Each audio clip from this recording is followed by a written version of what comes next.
Evangelio según San Juan, en el capítulo 8.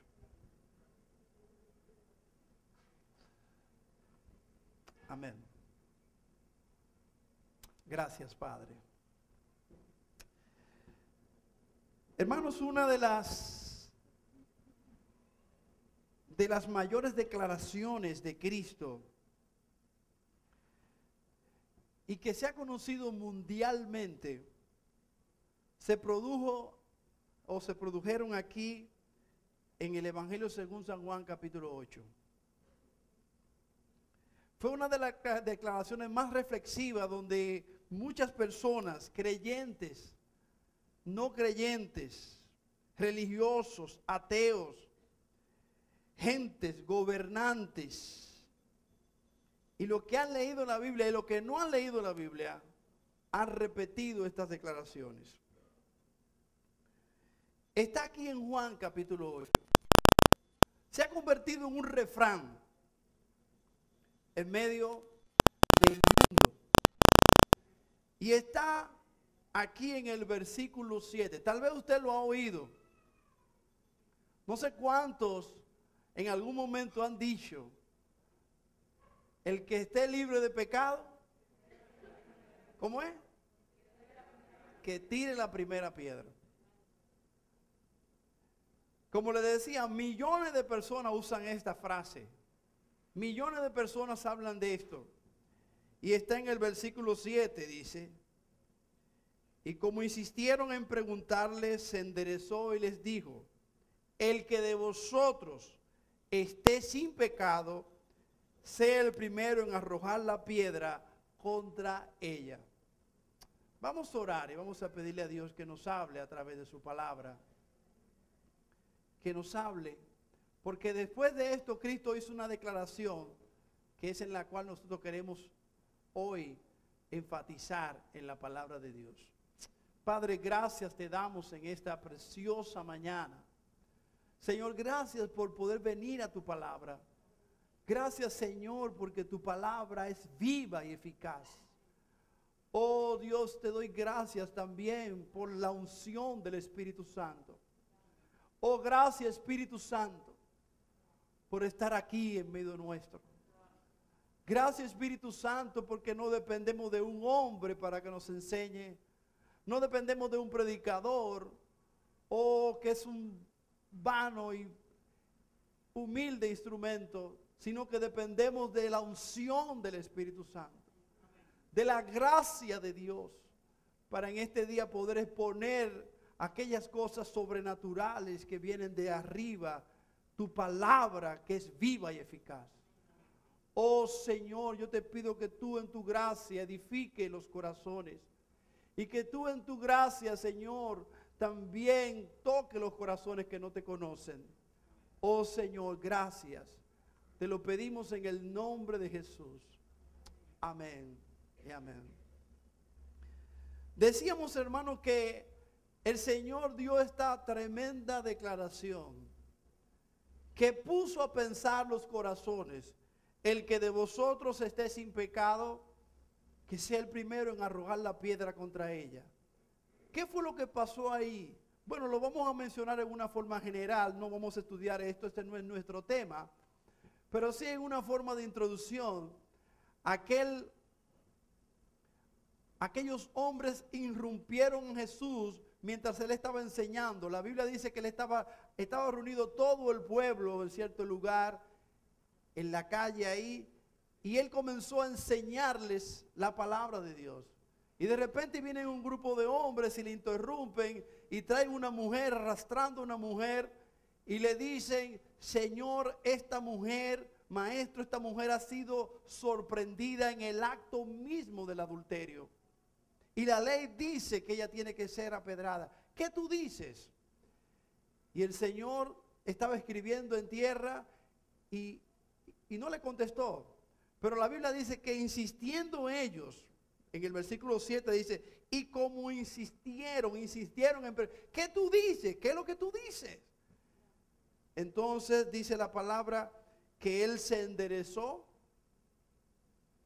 y entonces dijo esta frase: el que de vosotros esté sin pecado, sea el primero en arrojar la piedra contra ella. Y la Biblia dice más adelante que ellos comenzaron a irse uno a uno, acusados por su conciencia, empezando entre los más postreros y después entre los primeros.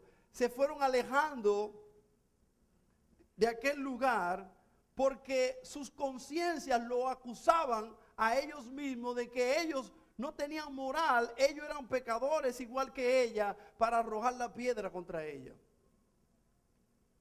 No solamente ellos eran acusados, también todas aquellas personas que estaban ahí mirando, todas aquellas personas que estaban ahí oyendo y viendo lo que estaba pasando, amados, estaban también siendo acusados porque ellos también sabían que nadie está libre de pecado. También algo que se pudo presentar allí y se vio la perversidad del mundo en que vivimos. Esta mujer, mientras Cristo estaba enseñando a todo el pueblo, esta mujer estaba con un hombre también, porque ya no estaba sola, ¿verdad? Con un hombre, estaba adulterando. Y es, hermano, en un mundo de tinieblas, en un mundo terrible, en un mundo que se está cayendo a pedazos, donde vemos que la maldad, la pornografía, toda la depravación sexual y de todo tipo, corrupción, etcétera, está arropando, sería la palabra, al mundo que nos rodea. Yo le decía a alguien, hablando en una conversación ayer a alguien, le hablaba, es importante para una institución, le decía yo a ella, que las personas que publiquen en internet de esa institución no sean depravadas, porque la institución va a caer al piso. Y esa persona comenzaba a decirme, sí, pero esta persona, tal vez le dicen esto, pero allí hay una mujer que vive con el jefe, el otro con la secretaria, el otro. Y comenzó a hacerme un panorama general sin entrarme en detalle, queriéndome decir al final, ahí prácticamente está todo el mundo depravado. Y estamos viviendo en un mundo depravado, hermano. En un mundo terrible, donde el que esté libre de pecado no puede tirarse la primera piedra. Ahora, hermanos, en este mundo de tinieblas, que está bajo tinieblas, el Señor, después de esto, le enseña a ellos, ahí aparece la mujer, ahí aparecen los acusadores, todos ellos los que estaban ahí, ninguno podía tener la primera piedra contra ella. En esa situación terrible que se vivía ahí, el Señor entonces da una luz de esperanza. Cuando estamos bajo tinieblas, cuando se va la luz en su casa, y usted está cocinando y se va la luz, ¿qué es lo primero que usted hace? ¿Qué es lo primero que usted hace? A buscar una lámpara, a buscar algo, una vela, lo que sea. Nosotros estamos entrenados aquí en República Dominicana. Nosotros sabemos qué hacer. Yo oí el testimonio de alguien cuando vino una tormenta en Nueva York, creo que hace 1 año, 2 años, y esa persona por televisión estaba así, comenzaba a llorar y dijo, ay, lo más terrible fue cuando se fue la luz y yo no veía nada. Y la persona, eso fue terrible, como que el infierno, qué sé yo cuándo. Digo, ay, es que ya no ha vivido aquí, no sabe, ¿verdad? No tiene práctica. ¿Qué hacemos? Se enciende la luz. Bueno, el Señor en ese momento enciende la luz. Después que le muestra a ellos que no hay nadie libre de pecado y que estamos en un mundo de tinieblas, un mundo terrible, un mundo caído.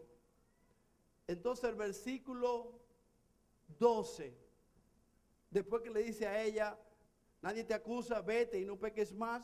Entonces en el versículo 12 dice algo maravilloso. Enciende la luz. Dice el verso 12, otra vez Jesús les habló. Ahorita decía el que esté libre de pecado. ahora otra vez habla y le habla a la multitud y le dice diciendo, yo soy la luz del mundo. Yo soy la esperanza. Aleluya. Si es para Él. Yo soy la esperanza en medio de las tinieblas. Así que cuando usted vea lo que pasa en el mundo y vea que atracaron y vea que mataron y vea que esta niña salió embarazada y vea que la mataron así o el otro, o lo que usted vea por televisión y usted diga, pero este mundo está terrible, está perdido, hay que cerrar la puerta y apagar la luz y vámonos. Cuando usted vea eso, recuerde las palabras de Cristo que Él dijo, en este mundo de tinieblas yo soy la luz. Yo soy la esperanza, amén. Yo soy la esperanza de este mundo. Y después dijo, el que me sigue,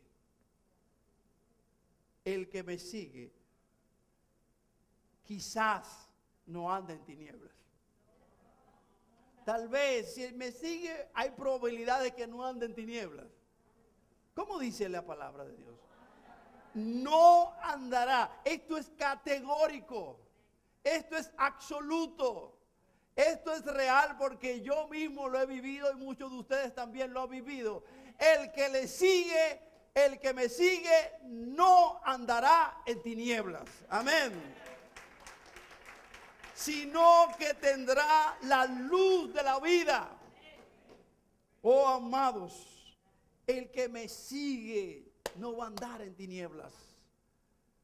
Algunos dicen, es que yo no me entrego a Cristo porque es que después, ¿cómo voy a vivir esa vida? Ustedes viven una vida muy perfecta.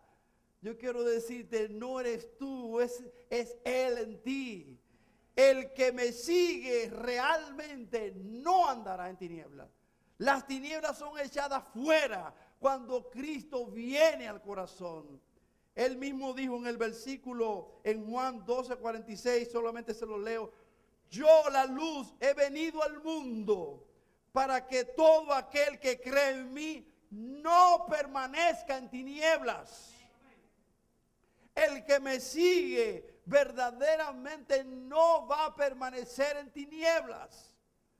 Yo mismo me he puesto a ver mi vida y a ver lo que era y a ver las oportunidades de andar en tinieblas que he tenido. Y yo mismo me veo como un milagro de Dios. Que yo esté caminando en una vida santa, pura, en luz, para mí es un milagro de Dios. Es un milagro, porque yo sé el potencial pecaminoso, malvado que había en mi corazón y que todavía hay en la carne. Pero como una forma milagrosa, la gracia del Señor, el favor de Dios me ha llevado a caminar en una vida nueva, limpia, santa, echando Dios las tinieblas. Como dice la palabra en Isaías capítulo 9, el pueblo que andaba en tinieblas vio gran luz. Los que moraban en tierra de sombra de muerte, luz resplandeció sobre ellos. Tal vez en esta mañana aquí hay personas que Dios los trajo para alumbrarlos. Que Dios los trajo para resplandecer sobre ellos. O que tal vez creen que es imposible vivir una vida nueva, limpia, en medio de un mundo podrido y sucio. Sí es posible, porque Cristo dijo, el que me sigue no andará en tinieblas. Amén. Dice la palabra, y si quiero que sí lo puedan ver conmigo en Isaías capítulo 60. Leíamos en Isaías 9, donde dice el pueblo que andaba en tinieblas vio gran luz. Ahora, miren cómo lo dice en Isaías capítulo 60. Gran luz. Cristo es la gran luz. No es solamente la luz, es la gran luz que alumbra y echa fuera las tinieblas. En Isaías capítulo 60, versículo 2, dice la palabra de Dios, porque he aquí, Isaías 62, he aquí que las tinieblas cubrirán la tierra, oscuridad las naciones. Estamos viendo un mundo en oscuridad, hermanos. Para mí es increíble pensar que los mismos hechos que ocurrieron, por ejemplo, en la Segunda Guerra Mundial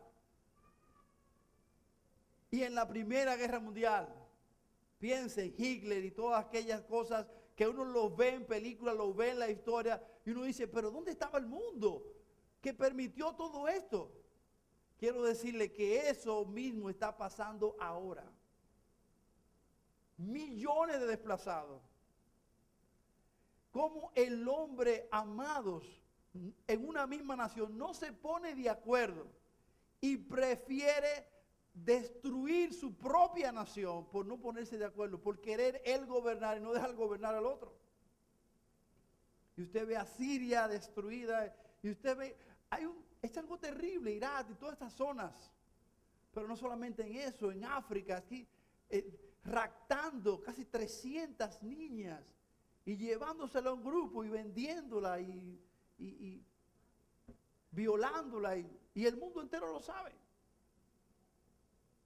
¿Están entendiendo, hermano? El hombre sigue viviendo en una forma animal, teniendo conocimiento, entendimiento, pero su mente, por alejarse de Dios, como dice Romanos capítulo 1, se ha vuelto tinieblas. Y en medio de la tiniebla está pasando todo lo que usted ve. Un mundo en tinieblas. Ahora miren cómo dice Isaías capítulo 60, versículo 2. Porque he aquí que tinieblas cubrirán la tierra y oscuridad las naciones, lo que está pasando. Mas sobre ti amanecerá Jehová y sobre ti será vista su gloria. Aleluya. Gracias, Señor. Oh, gracias, Dios. En medio de un mundo en tinieblas, es un milagro que sobre ti amanezca la luz. Que sobre ti se vea su gloria. Oh, bendito sea el Señor. Ahora, ¿para qué Dios ha decidido que en medio de las tinieblas tú recibas la luz de la gloria de Dios? El resplandor de su gloria, el cual es Jesucristo, según dice la palabra en Hebreos. ¿Para qué? Mateo capítulo 5, permítame por favor verlo con ustedes. Mateo capítulo 5.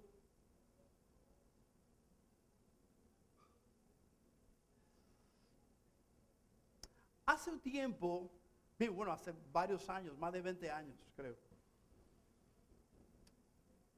Por la gracia del Señor, en una forma milagrosa, nosotros estábamos predicando en la ciudad, en la capital, en un sector donde vivía mi madre, y que se llama Infapol, allá en la capital. Y por la gracia del Señor estaban vendiendo una casa al lado de la de mi madre, y mi mamá se puso en que compráramos esa casa, compráramos la casa, y yo, bueno, no le puedo hacer la historia, pero fue un milagro de Dios. Salió un préstamo, se pudo comprar la casa, etcétera. Y bueno, y fuimos a vivir hacia ese lugar. Pero en esos días, cuando se adquirió la casa, yo estaba hablando con una de las vecinas de por ahí, porque de vez en cuando íbamos allá a predicar el evangelio, teníamos una célula ahí.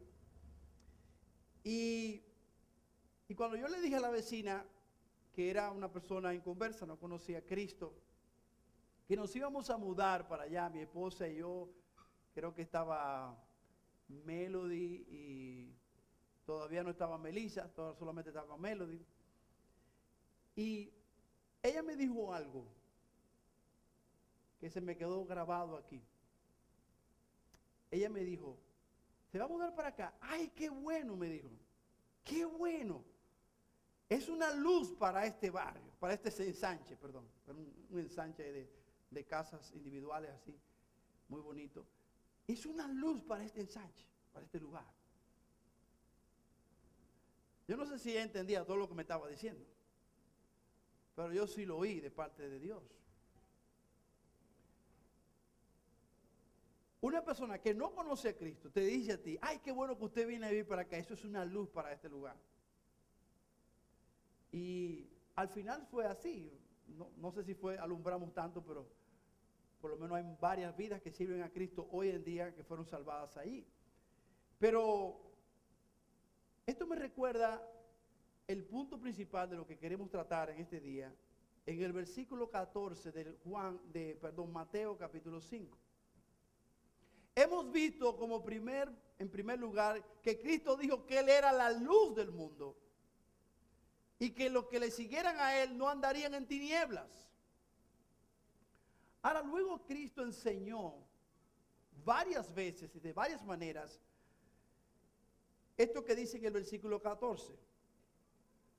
Él dijo, vosotros sois la luz del mundo. ¿Quiénes son? Vosotros sois la luz del mundo. Les habló a sus discípulos. Le habla a la gente que ha sido alumbrado por esa luz. Vosotros sois la luz del mundo. Una ciudad asentada sobre un monte no se puede esconder. El Señor dice, ustedes, mis discípulos, ustedes son la luz del mundo. Y cuando está hablando de vosotros, no está hablando de aquellos 12, está hablando, y lo vemos en la palabra más adelante, está hablando de todos aquellos que han sido alumbrados por esa luz. Porque realmente nosotros no tenemos luz propia. Pero cuando la luz viene a nuestro corazón, entonces por medio de ella, por medio de Cristo, nosotros también podemos alumbrar a otros. La luz es Él, la luz original es Él, pero Él ha puesto esa luz en nuestro corazón para que la luz que es Él a través de nosotros alumbre a otros. Amén. Y Él lo dijo, vosotros sois la luz del mundo. Así que cuando usted está pensando en el mundo y pensando en las tinieblas y pensando cómo esto se está desbaratando, no piense que Dios ha dejado el mundo a la deriva. Dios tiene una salida.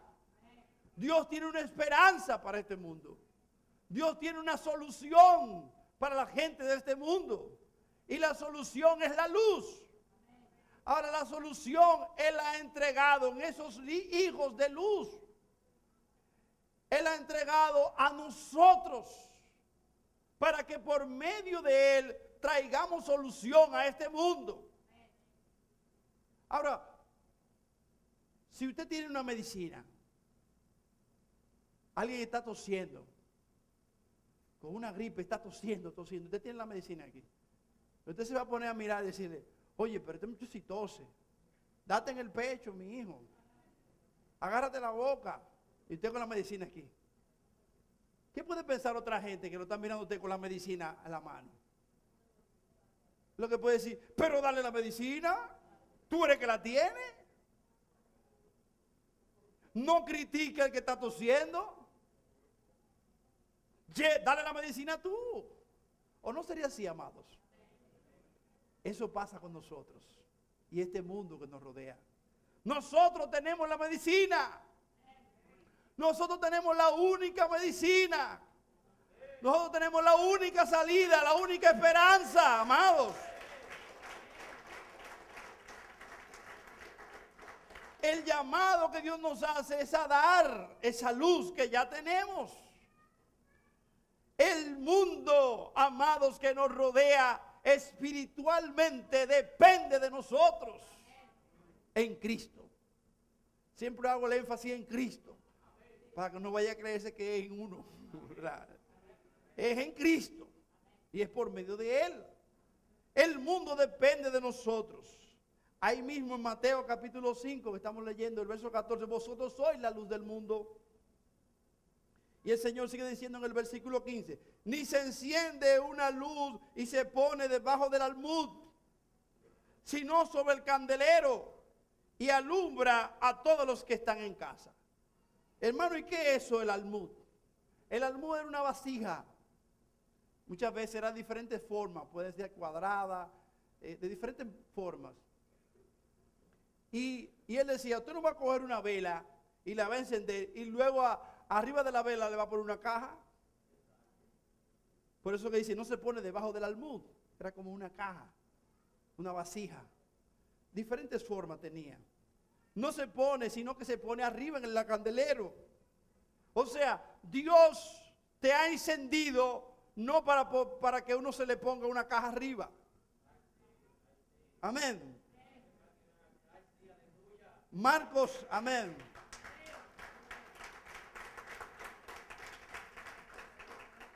Por ejemplo, en Marcos capítulo 4, solo se lo voy a leer el versículo 21. Dice, también les digo, ¿acaso se pone la luz, se trae la luz para ponerla debajo del almud o para ponerla debajo de una cama? En Lucas 8, 16 dice, nadie que enciende una luz la cubre con una vasija, ni la pone debajo de la cama, sino que la pone en el candelero para que todos al entrar vean la luz. En Lucas 11:33 dice, nadie pone en oculto la luz encendida, ni debajo del almud, sino en el candelero para que al entrar todos vean la luz.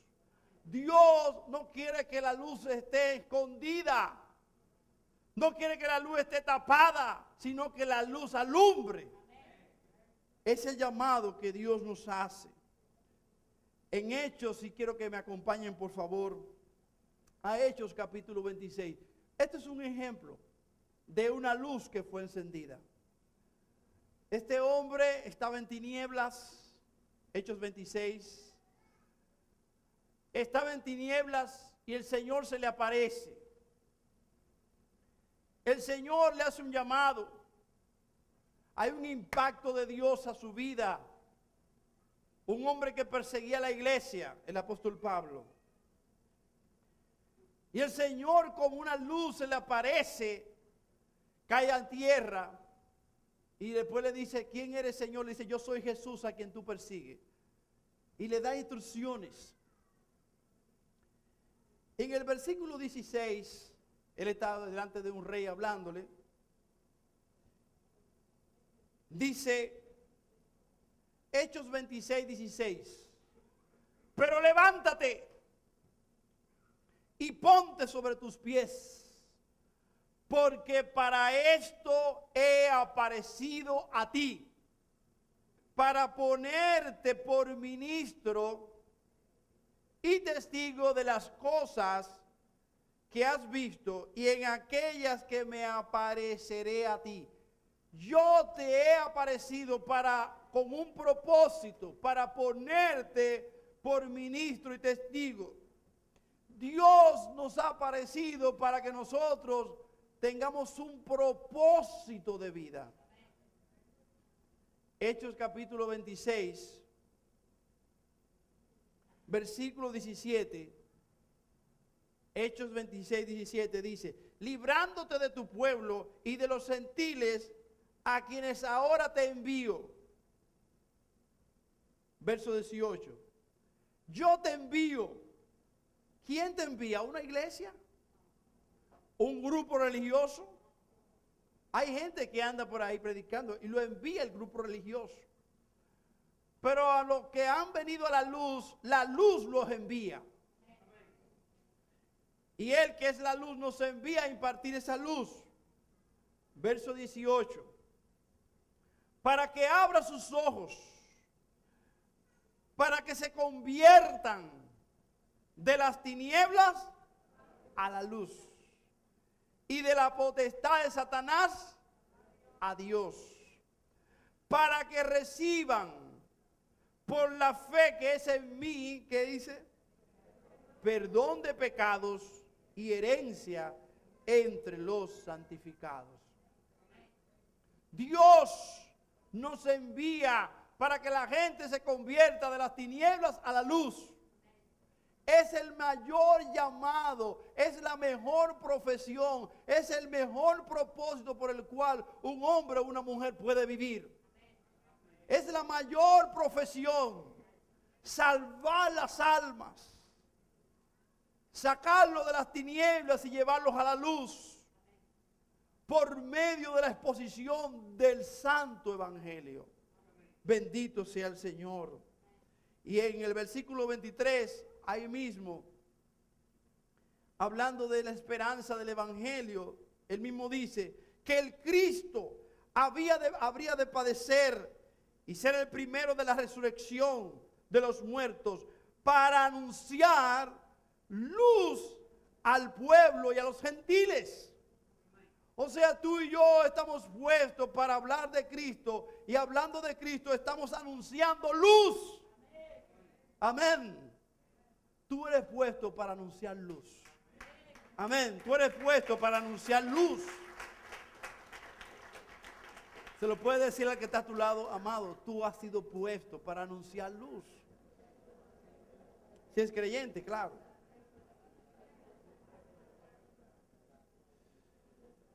¿Qué es lo que nosotros anunciamos?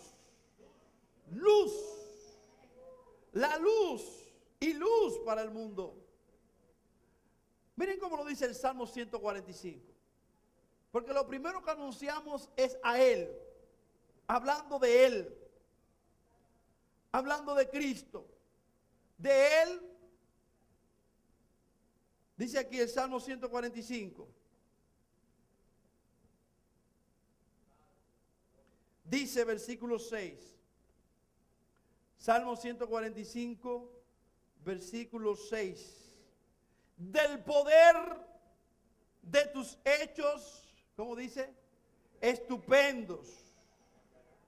Hablarán los hombres. ¿Y qué más dice? Y yo publicaré, ¿qué? Tu grandeza. Del poder de tus hechos estupendos hablarán los hombres. Y yo publicaré tu grandeza. Cuando nosotros predicamos a Cristo, estamos publicando la grandeza de Él primero. La grandeza de Él. Lo estamos predicando a Él. Hablamos de Él. Yo publicaré tu grandeza. Versículo 8. Clemente y misericordioso es Jehová, lento para la ira, ¿y qué? Y grande misericordia. ¿Quién puede decir eso? Alguien que sabe que Dios debió haberlo cortado hace mucho, pero que fue lento para la ira y fue grande misericordia. Amén.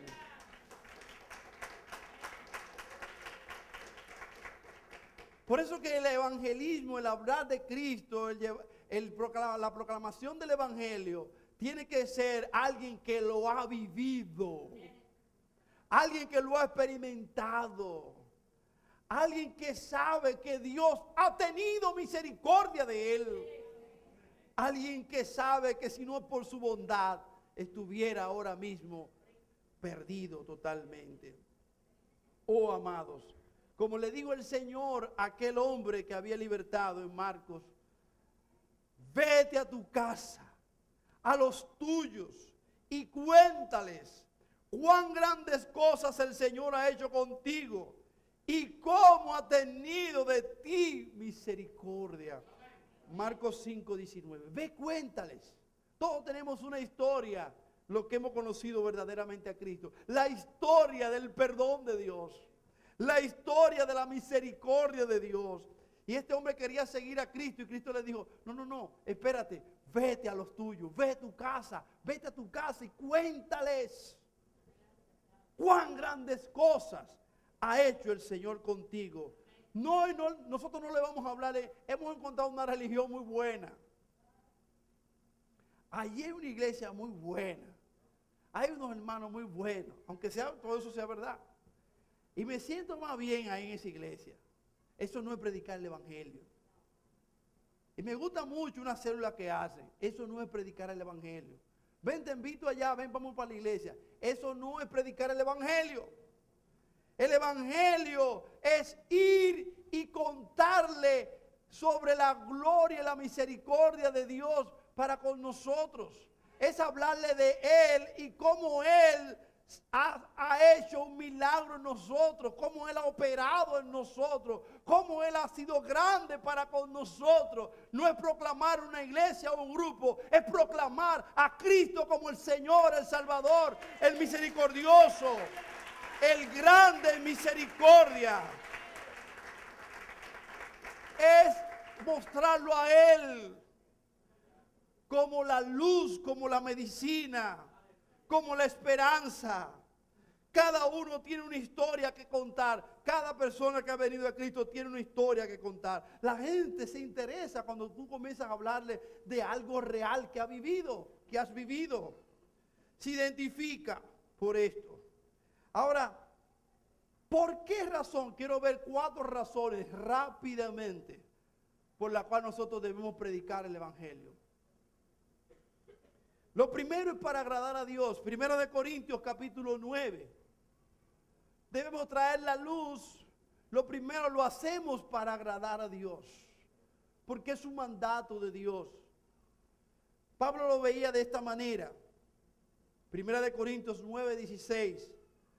Pues si anuncio el Evangelio, no tengo por qué gloriarme. Nadie puede gloriarse por anunciar el Evangelio.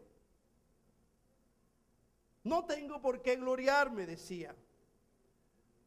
Primera de Corintios 9, 16 dice, pues si anuncio el Evangelio, estoy repitiendo, no tengo por qué gloriarme, porque me es una impuesta necesidad. Y ay de mí si no anunciare el Evangelio. Me es una impuesta necesidad. Dios me ha mandado a esto y esto, yo he sido impuesto a esto, yo he sido mandado a esto. Y ay de mí si no lo hago. Segunda de Corintios capítulo 5 verso 18. Dios me ha delegado en esto. Dios me ha mandado a esto. Y no estoy hablando de que específicamente a Él. Eso es para todos nosotros. Segunda de Corintios 5, 18 dice, y todo esto proviene de Dios, quien nos reconcilió consigo mismo por Cristo. Y nos dio el ministerio de la reconciliación. Verso 19, que Dios estaba en Cristo reconciliando consigo el mundo. Este es el ministerio de la reconciliación. No tomándoles en cuenta a los hombres sus pecados. Y nos encargó. Nos entregó una función. A nosotros la palabra de la reconciliación. Así que somos embajadores en nombre de Cristo. Como si Dios rogase por medio de nosotros. Os rogamos en el nombre de Cristo, reconciliaos con Dios. Dios nos encargó a nosotros, nos mandó y nos entregó un ministerio, el ministerio de la reconciliación. Ahora pasará un día, 3 días, 1 semana, 2 semanas. Y si nosotros no ejercemos ese ministerio, ¿cómo tú crees que estará nuestro propio corazón? El Cristo que está en nosotros, Cristo que está en nosotros, Él ejerce, Él es llamado.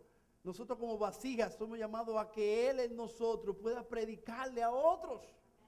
No debemos tapar la luz. ¿Cuántos dicen amén? Otra razón. Primero, no es una impuesta necesidad. Hemos sido delegados para eso. Otra razón está en el libro de Romanos, capítulo 1. Decíamos ahorita, solamente lo vamos a enfatizar brevemente, porque nosotros tenemos la única medicina eficaz. Nada en este mundo cambia al hombre. Nada cambia al hombre.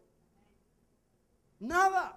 tiene el poder para cambiar al hombre, como el Evangelio.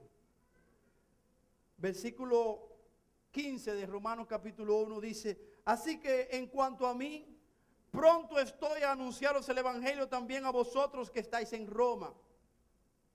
Verso 16: porque no me avergüenzo del Evangelio. No me avergüenzo del Evangelio. Porque es el Evangelio. ¿Qué es el Evangelio? Originalmente ustedes han oído esto. La palabra que está aquí es una dinamita. Es una dinamita. Y quiero recordar algo que oí, creo que lo he compartido también. Como una psicóloga estaba hablando ahí, una política psicóloga hablando por televisión y comenzó a hablar de lo que hacen los evangélicos y el evangelio. Y ella comenzó a decir: nosotros tratamos con personas donde le damos varias terapias, 10, 15 terapias para tratar un problema con esa persona. Y hemos descubierto que cuando las personas tienen problemas y problemas profundos que están siendo tratados psicológicamente, si esa persona en medio del tratamiento se convierte al evangelio, resulta que a la segunda terapia ya no hay que darle más, porque en una forma increíble la persona se sana. Ella misma lo decía, las personas se sanan. Es que delante del evangelio toda la ciencia del hombre es inútil. Porque el evangelio trabaja profundamente con el corazón. Es una dinamita de Dios que cambia a las personas. No me avergüenzo del evangelio, porque es poder de Dios para salvación a todo aquel que cree, al judío primeramente y también al griego. ¿Por qué más, tercer lugar, por qué más debemos predicar el evangelio? Primera de Corintios, ahí mismo cerca. Primera de Corintios. Porque Dios ha elegido salvar a los escogidos por medio del evangelio. No es por medio de religión, no es por medio de otras maneras de hacer buenas obras, etcétera, sino por medio del evangelio. Primera de Corintios 1:21 dice: porque ya que en la sabiduría de Dios el mundo no conoció a Dios mediante su propia sabiduría. Primera de Corintios 1:21. Agradó a Dios, dice, agradó a Dios mediante la locura, salvar a los creyentes mediante la locura de la predicación. Versículo 23 dice: pero nosotros predicamos a Cristo crucificado. Dice: piedra de tropiezo para los judíos y necedad para los gentiles, o locura para los gentiles, mas para los llamados, tanto judíos como griegos, Cristo es poder de Dios y sabiduría de Dios. Cristo, ¿por qué predicamos el evangelio? Porque Dios ha decidido salvar a los escogidos por medio de la predicación del evangelio. No hay otra forma de ser salvo. Hay un solo nombre dado a los hombres en el cual podemos ser salvos, solo en el nombre de Jesús, y se conoce ese nombre por medio de la predicación del evangelio. Lo cuarto, cuarta razón por la cual debemos predicar el evangelio, y es porque el día del juicio se acerca, porque su venida está cerca. Romanos capítulo 13, por favor. Sí, capítulo 13, en el versículo 11. Su venida está cerca. Dice el apóstol Pablo aquí, Romanos 13, 11. Y esto, conociendo el tiempo,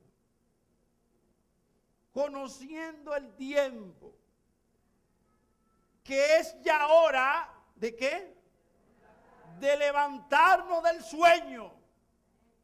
Ojalá esta palabra por el Espíritu Santo despierte a corazones del sueño. Porque es hora de levantarnos del sueño. porque ahora está más cerca de nosotros nuestra salvación que cuando creímos. Es hora de levantarnos, es hora de actuar, está diciendo la palabra de Dios.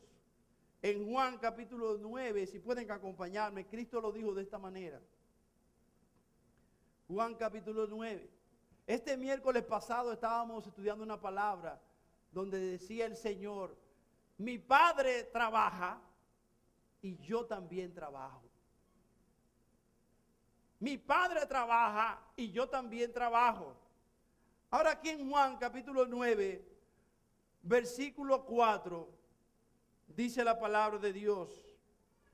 Me es necesario, dijo Cristo, hacer las obras del que me envió. Tú y yo hemos sido enviados por Dios. Es necesario hacer las obras del que me envió. Dice, entre tanto que el día dura, la noche viene cuando nadie, ¿qué dice la Biblia? Puede trabajar. Tenemos que anunciar el evangelio rápido porque viene la noche cuando nadie puede trabajar. Está claro, está dando algo simbólico. Oh, el día se acerca, amados. El tiempo ya se está acortando. No tenemos ya mucho tiempo para anunciar el evangelio. La venida de Cristo se acerca. Necesitamos anunciarlo ahora. Entre tanto que se dice hoy, dice la palabra en 2 de Corintios. Recuerdo el testimonio de un hermano que le estaba predicando a otro en una oficina. Creo que era en la ciudad de Nueva York. Y le estaba hablando sobre la venida de Cristo. Y este otro inconverso le dice, ven acá, ¿y tú crees que realmente Cristo viene? ¿Y tú crees que realmente este mundo se va a acabar? ¿Y tú crees que realmente, como tú me estás diciendo, donde los elementos serán deshechos, las obras, las cosas de esta tierra serán quemadas, y que todo esto va a pasar? ¿Y tú crees que es verdad que falta poco tiempo? Sí, que esto viene ya, esto es pronto. Y va a venir como ladrón en la noche y comienza a explicarle todo eso. Y el inconverso le dice, ¿tú crees eso de verdad? Sí, yo lo creo. Por eso te lo estoy predicando. Él le dijo, y esto es una pregunta, ¿y qué tú haces aquí? Trabajando todos los días aquí en esta oficina, 9, 10 horas aquí metido en esta oficina. ¿Qué tú haces aquí? Tú deberías salir por el mundo a anunciar esto. Tú estás sentado aquí el día entero trabajando en una computadora. Tú deberías salir por el mundo entero y decirte porque es una verdad demasiado grande. Oye lo que le digo el inconverso. Y quiero decirle que eso se le clavó en el corazón a ese hermano. Y él lo da como testimonio. Desde ese día él le pidió a Dios que él quería trabajar predicando el evangelio a tiempo completo. No mucho tiempo, renunció al trabajo. Hoy él es un misionero que predica a tiempo completo. Yo no estoy diciendo que todo el mundo tiene que hacer eso. No estoy diciendo eso. Porque, ¿verdad? Hay diferentes trabajos, etcétera. Pero la urgencia, creer la verdad y la urgencia debe quemar nuestro corazón. Que nos haga hablar donde quiera que estemos de Cristo. Porque el día se acerca. El día se acerca. Yo recuerdo ese testimonio que leí en un libro, que un día lo compartimos aquí, quiero repetirlo, ¿verdad? Se han escrito muchos libros sobre esto y se hizo una película famosísima. Una de las películas más famosas en la historia es el Titanic. Y del Titanic se pusieron muchísimos detalles, se hizo una investigación profunda y se pusieron de todo lo que se pudo en esa película. Pero ellos no pusieron lo más importante que pasó en el Titanic. Lo más relevante que pasó en el hundimiento del Titanic no está en la película. Pero sí está en uno de los libros narrando lo que pasó en el mismo hundimiento del Titanic. Y es que cuando el barco se hunde y ya quedan los pedazos y alguna gente agarrándose de un palo y agarrándose de esto y lo otro, y hay en medio de toda esa gente había un predicador del evangelio. Y este hombre que narra la historia dice que lo oía a él nadando de persona a persona, nadando en medio del hielo, nadando de persona a persona y diciéndole: sálvate, recibe a Cristo, arrepiéntete. Y iba donde el otro, ahora, antes de que te congele, ahí, y después iba nadando al otro. No sé cómo tenía fuerzas. Yo no sé a cuánta gente le predicó. No está en la película, pero está en el cielo, eso escrito.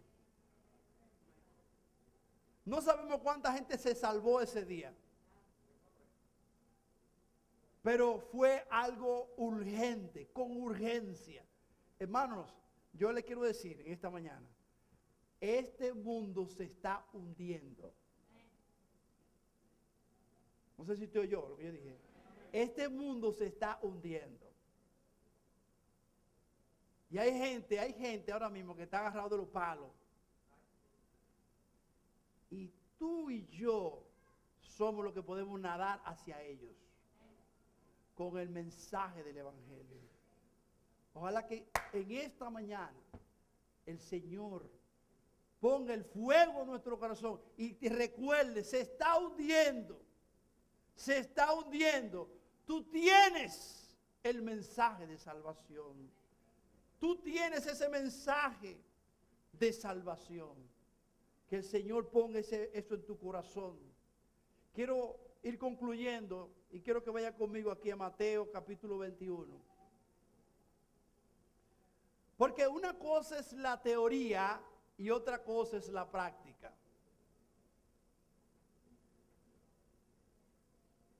Oh, amados, hay una lucha.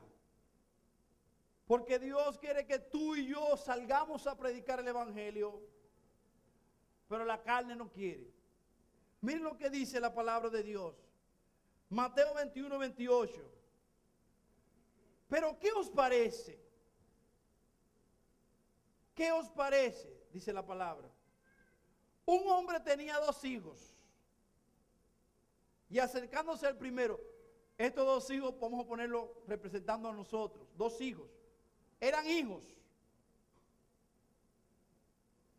Tenía 2 hijos. Y acercándose al primero le dijo: hijo, ve hoy a trabajar ¿en qué? Mi viña. Esto que estamos hablando es trabajar en la viña. Verso 29. Respondió él y dijo: no quiero. No quiero. Dice, pero después arrepentido fue. Verso 30. Y acercándose al otro, le dijo de la misma manera: ve a trabajar a mi viña. Y respondiendo él, dijo: sí, Señor, voy. Pero después, ¿qué hizo? No fue. Oh, amados, al Señor no le impresiona la forma que reaccionemos. Sí, Señor, voy. Sí, Señor, amén. Heme aquí, envíeme a mí. Amén, voy, Señor. Oh, Señor, tú eres lo más precioso. Oh, Señor, voy a trabajar en tu viña.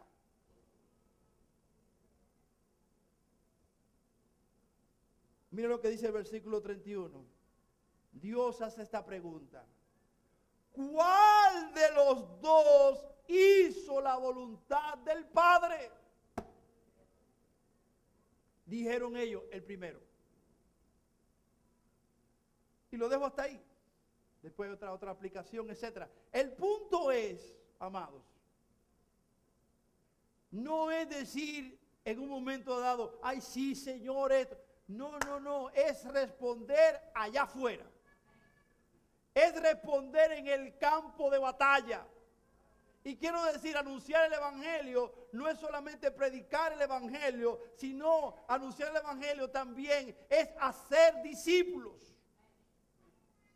¿Cuántos hemos sido enviados y no hemos cumplido? ¿Cuántos hemos dicho, sí Señor voy, y no hemos ido? Oh amados, que el Señor en esta hora ponga el fuego en nuestro corazón. Quiero decirle, mientras estaba concluyendo, mientras estaba en ese lugar que le mencioné al principio, donde la persona que no conocía a Cristo dijo, hay una luz para este lugar. Cuando vivíamos ahí, resulta que varias veces es una casa de 2 niveles y está cerquita, así casi frente a un parque. Y esta casa, yo llegaba a veces del trabajo, de no solamente una compañía que tenía, también otro trabajo que hacía, y llegaba y a veces estaba cansado y quería recostarme ahí y prender la televisión o descansar. Y a muchas veces el Señor me hacía mirar por la ventana, y en la ventana, allá en el parque, había un grupo de jóvenes. Quiero decirle que muchas veces el Señor movía mi corazón y cansado, dejar todo, comer algo y bajar al parque.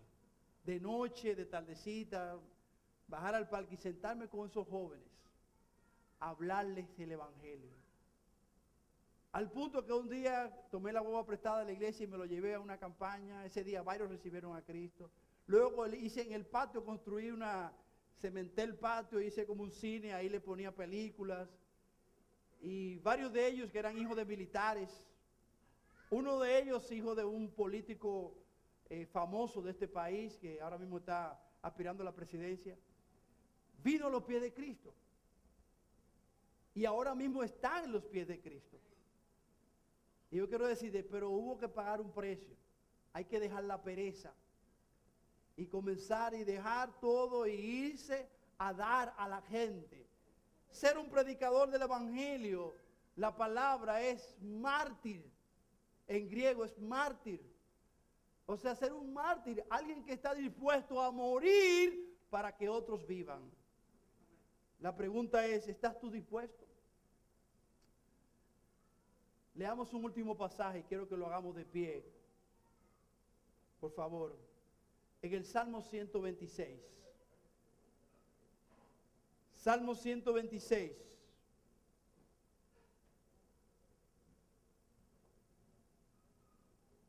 Dice la palabra de Dios, para aquellos que predican el evangelio, hay que pagar un precio, decíamos. Pagar el precio de cargar con la gente.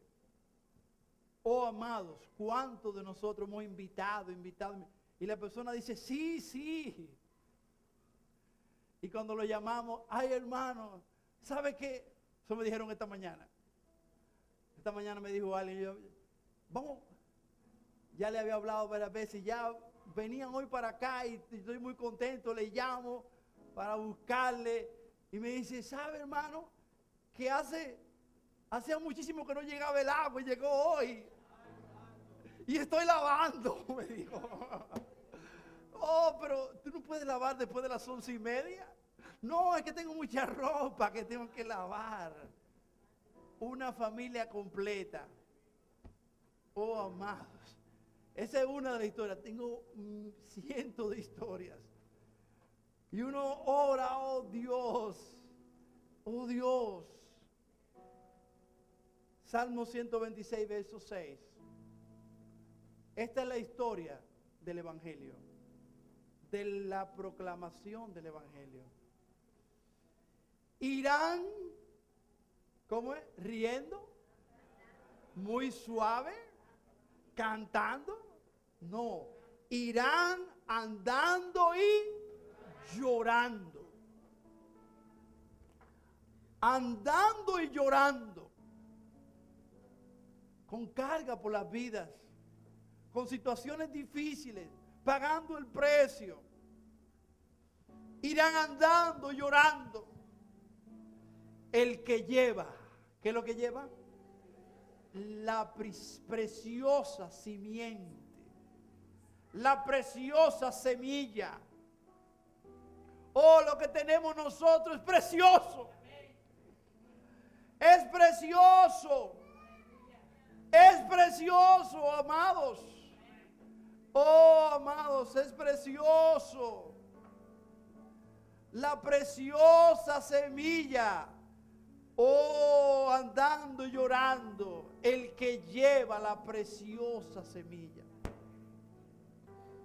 ¿Saben ustedes cuál es la preciosa semilla? El apóstol Pablo hablaba de esa semilla, pero también el apóstol Pedro cuando decía, para los que se acercan a Él es precioso. Él es precioso.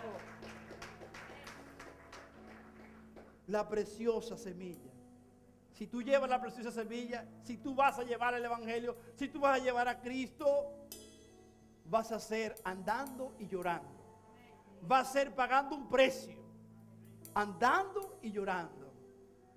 Pero Dios dice algo, mas volverá a venir ¿con qué?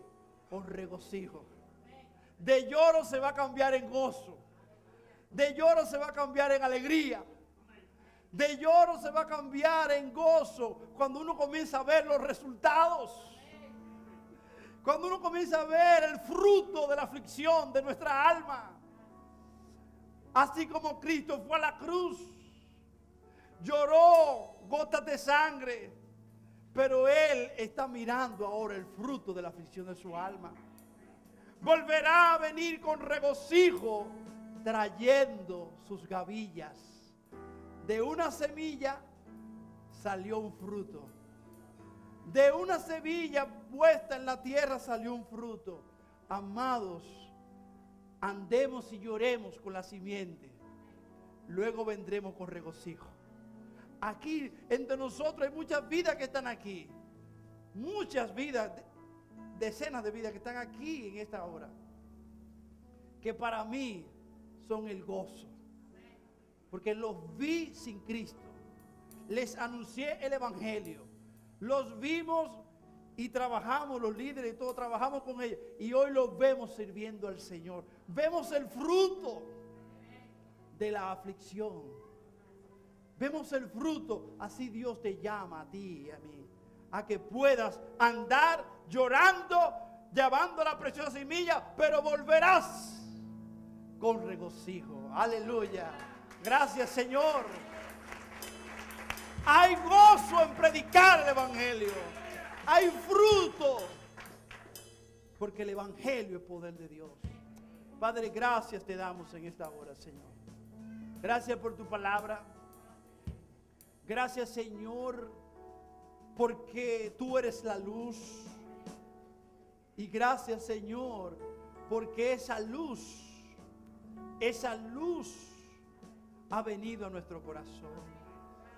Oh Padre, desafíanos. Oh Señor, pon una inquietud grande en nuestro corazón de ser aquellos que anuncian el evangelio. Aleluya. Ponlo, oh Espíritu Santo, pon la carga en nuestro corazón. Que podamos ver que aquel día se acerca. Oh Señor,